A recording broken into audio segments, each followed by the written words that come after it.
Good morning students. हम आज start करेंगे हमारा पीरियोडिक 2 का सिलेबस। ठीक है, फर्स्टली हम स्टार्ट करेंगे अवर इंडियन इकोनॉमी। ठीक है, हमने 5 चैप्टर्स के कर लिए थे। नेक्स्ट चैप्टर है अवर 6th chapter, that is economic reform since 1991 और न्यू इकोनॉमिक पॉलिसी। बच्चे, from the examination point of view this chapter is actually very very important. ठीक है, सो न्यू इकोनॉमिक पॉलिसी हमने सेकंड चैप्टर में भी पढ़ा था और हमने 4th चैप्टर में भी पढ़ा था इकोनॉमिक फीचर। बट टिल 1991 क्या थे, like more importance to public sector, heavy reliance on public sector, restriction to private sector, protection from the competitors, वो सब चीज़ें हमने पढ़ी थी, है ना।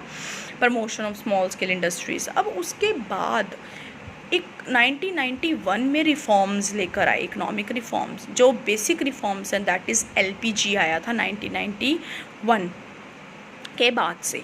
ठीक है ना, तो वो हमने पढ़ना है, स्टार्ट करना है कि new economic policy is basically refers to the LPG है हमारा न्यू इकोनॉमिक पॉलिसी। एलपीजी आते हैं इसके कंपोनेंट, और ये क्यों आएगा, basically accelerate the pace of growth and development. क्योंकि हमने ये रियलाइज़ करा कि जो हम पॉलिसी फॉलो कर रहे हैं उससे हमारी इकोनॉमी की ग्रोथ नहीं हो रही, पर फॉर द ग्रोथ पर्पस उन्होंने न्यू इकोनॉमिक रिफॉर्म जो है वो इंट्रोड्यूस करने चाहे। ठीक है, जिसके मेन कंपोनेंट थे policy of liberalization, policy of privatization and policy of globalization. Liberalization in the place of licensing, कि पहले वहाँ पर बहुत ज़्यादा लाइसेंसिंग की फॉर्मेलिटी थी कि अगर किसी भी प्राइवेट सेक्टर ने कोई अपनी कंपनी खोलनी है, इंडस्ट्री खोलनी है, तो उसको पहले लाइसेंस इशू करवाना पड़ता था। तो अब उन चीज़ों में लिबरलाइज्ड हो गए हैं। देन कोटा था, ठीक है ना, फॉर द इंडस्ट्रिस्ट, कि आप इतना ही कर सकते हो, आपने प्राइवेट कंपनीज़ के आपने इसमें एंटर नहीं होना, उसमें एंटर नहीं होना, आप उतना प्रोड्यूस नहीं करना, वो नहीं करना, दैट इज़ रिमूव्ड। अब mostly everything is privatised after the 1991 and global is now freedom of export and import eight the international market. ठीक है, सो एलपीजी बेसिकली कंसीडर हुआ था न्यू इकोनॉमिक पॉलिसी में। ठीक है, अब बात आती है कि why the need for the new economic policy, क्यों ज़रूरत थी न्यू इकोनॉमिक पॉलिसी की एंड इकोनॉमिक रिफॉर्म की। There must be some reasons, obviously yes. First is high fiscal deficit. High fiscal deficit again that is the problem of money, कि जो हमारी economy में जो गवर्नमेंट के जो खर्चे थे, fiscal deficit means basically when the expenditures are more than your incomes. अब गवर्नमेंट के क्या थे, गवर्नमेंट के जो खर्चे थे, the excess of expenditure over the revenue. Revenue means income, definitely जो टैक्स से उनको अर्न होती थी या कुछ भी था, है ना। तो जो उनकी इनकम थी उससे खर्चे बहुत ज़्यादा थे, जिसकी वजह से इकोनॉमी में क्या आया, फिस्कल डेफिसिट आया बहुत ज़्यादा। ठीक है, अब इसकी वजह से डेफिसिट आया तो इसने poor financial health of economy बताई, कि इकोनॉमी की हेल्थ डेफिनेटली फिर फाइनेंशियली बहुत पुअर थी। तो इसकी वजह से नेगेटिव इफ़ेक्ट्स आया कि इन्फ्लेशन भी इकोनॉमी में आया, क्योंकि इसका फर्दर एक प्रोसेस होता है कि अगर पैसे इकोनॉमी में नहीं है तो वो बाहर से बोरो कर रहे हैं, तो अल्टीमेटली वो इकोनॉमी में फिर सर्कुलेट हो रहे हैं, लोगों के हाथों में जा रहे हैं, बट उसका जो डिस्ट्रीब्यूशन है वो इवन नहीं है, जो जिसकी वजह से इन्फ्लेशन रेट भी अप हो रहा है।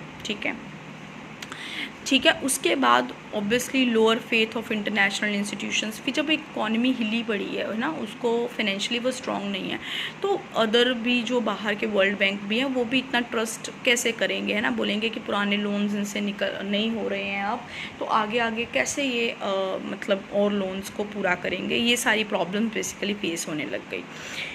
उसके बाद है बीओपी क्राइसिस। बीओपी अगेन वो ये, it's a balance of payment. Balance of payment is a statement in which you record your expenditures and the income of the government. Again same concept है कि वो भी क्राइसिस था। Crisis means कि आपकी जो रिसिप्ट्स हैं उनका और टोटल पेमेंट्स का डिफरेंस होता है। बीओपी क्राइसिस में आया, मतलब बीओपी डेफिसिट मीन्स कि बाहर पेमेंट्स करने वाली ज़्यादा हैं और जो रिसिप्ट्स आ रहे हैं वो कम आ रहे हैं। है ना। तो करंट अकाउंट डेफिसिट था, ठीक है, वो माउंटिंग अप होने लग गया, बढ़ना बहुत शुरू हो गया, बोरोइंग्स बहुत ज़्यादा होने शुरू हो गए। तो मतलब जितना पैसा इकोनॉमी में आता था उससे ज़्यादा इकोनॉमी का देने वाला हो गया, बीओपी क्राइसिस आ गया। Borrowings from the rest of the world जो है वो 12% से परसेंट ऑफ जीडीपी हो गई, ठीक है। एंड 80s में वो 23% ऑफ जीडीपी जो है थी ऑफ जीडीपी इन 1991, मतलब 12% थी 81 में, जो कि 23% ऑफ जीडीपी हो गई 1991 में। डेफिनेटली बोरोइंग्स बहुत बढ़ गई। Then fall in foreign exchange reserves, फिर ऑब्वियसली बात है जब हम इंटरनेशनल लेवल पर, क्योंकि BOP is record all the transaction at the international level, ये इंटरनेशनल लेवल पे रिकॉर्ड होती हैं सारी ट्रांजैक्शन बीओपी अकाउंट में। तो अब जब हमारी पेमेंट ज़्यादा होगी, जब हम बाहर हमने पेमेंट करनी है, वो डेफिनेटली हमने पेमेंट किस में करनी है, फॉरेन एक्सचेंज पे, है ना, बाहर की करेंसी में। तो वो अब देने वाली ज़्यादा हो गई, ठीक है।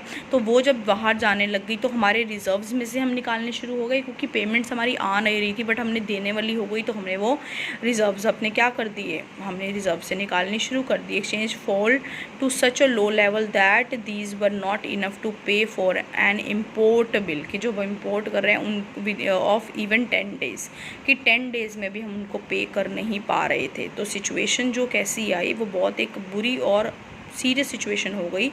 Government had to mortgage country's gold reserve with the world bank to discharge its debts obligation, कि उनको उनके पास अपना जो गोल्ड का रिज़र्व था वो गिरवी रखना पड़ा वो पेमेंट्स करने के लिए, ठीक है ना। So that is the very bad condition that was. So inflation spiral आया, प्राइजेज राइज हुए, जो मैंने अभी आपको पॉइंट बताया। अब मैं बताती हूँ कैसे राइज हुए, ये देखो। वो कह रहे हैं inflation was triggered by the rapid increase in money supply, क्योंकि मनी सप्लाई इकोनॉमी में बहुत बढ़ गई। पर मनी सप्लाई बढ़ी, इकोनॉमी ने नोट खुद के प्रिंट नहीं करे, क्योंकि प्रिंट करने के लिए उसके पास रिजर्व्स होने चाहिए गोल्ड के और आपकी फॉरेन एक्सचेंज के रिजर्व्स, तो उनके पास थे ही नहीं। तो फिर उनकी इकोनॉमी में मनी सप्लाई कैसे बढ़ी बच्चे, बोरोइंग की। अपनी तो वो छाप ही नहीं सकते थे, पर इकोनॉमी में पैसे तो उन्होंने लोगों को पे करने थे, सब कुछ है। तो मनी सप्लाई इंक्रीज़ हुई बोरोइंग्स ले लेकर, बाहर देशों से बोरोइंग्स ली, तो इकोनॉमी में मनी सप्लाई इंक्रीज़ हुई। मनी सप्लाई इंक्रीज़ हुई तो लोगों के हाथों में तो पैसा आया ही है, पर वो अपना पैसा नहीं है, वो बाहर से उधार लिया हुआ पैसा है, तो उससे खर्चा हो रहा है। जब खर्चा हो रहा है, डिमांड हो रही है, तो डेफिनेटली इन्फ्लेशन तो आएगा ही, ठीक है ना। सो ये एक बैड इफेक्ट है, क्योंकि अपने पैसे से खर्चा करके बात अलग होती है और बोरो किए हुए पैसे से खर्चा करके जो फर्दर इफेक्ट आना है वो एक अलग। So because of inflation economic crisis depend from the bad to worse, inflation की वजह से और बुरी हालत हो गई जो आज के डेट में भी हो रही है।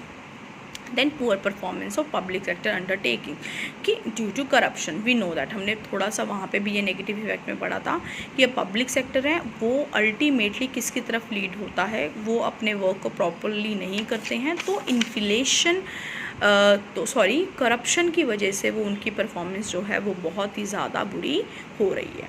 उसके बाद क्लियर आई होप आप लोगों को कि why there was the need for economic reforms, की फिनेंशियली जो कंडीशन है हमारी इकोनॉमी की वो बहुत बुरी होती जा रही थी। Now the elements of NEP that is new economic policy के elements that is liberalisation, privatisation and globalisation, right. Liberalisation is basically freedom of producing units from direct or physical control imposed by the government, कि government का अब कोई भी control नहीं था, उससे freedom मिल गई कि अब you can produce whatever you want to, means now मतलब आप लाइसेंस से फ्री हो गए बेसिकली। कि prior to 1991 government has impose several type of control, like ये नहीं करना वो नहीं करना, लाइसेंसिंग सिस्टम था, प्राइस कंट्रोल सिस्टम था, financial control on good services, import licensing, foreign exchange control, restrictions of investments, ये सब चीज़ों पे रिस्ट्रिक्शंस थी। बट आफ्टर द लिबरलाइजेशन क्या हो गया, सो इनकी वजह से काफ़ी ज़्यादा प्रॉब्लम्स आई। These control had given rise to corruption, undue delays and inefficiency, इनकी वजह से यही सारी प्रॉब्लम्स होनी शुरू हो गई, क्योंकि गवर्नमेंट जहाँ आती है कहीं ना कहीं, अब हमें भी पता है कि गवर्नमेंट से कोई काम कराते हो कितना ज़्यादा हम लोगों को उस चीज़ का प्रॉब्लम होता है, करप्शन वगैरह उसमें है। So growth rate of GDP has fallen sharply, growth rate dull होना शुरू हो गया।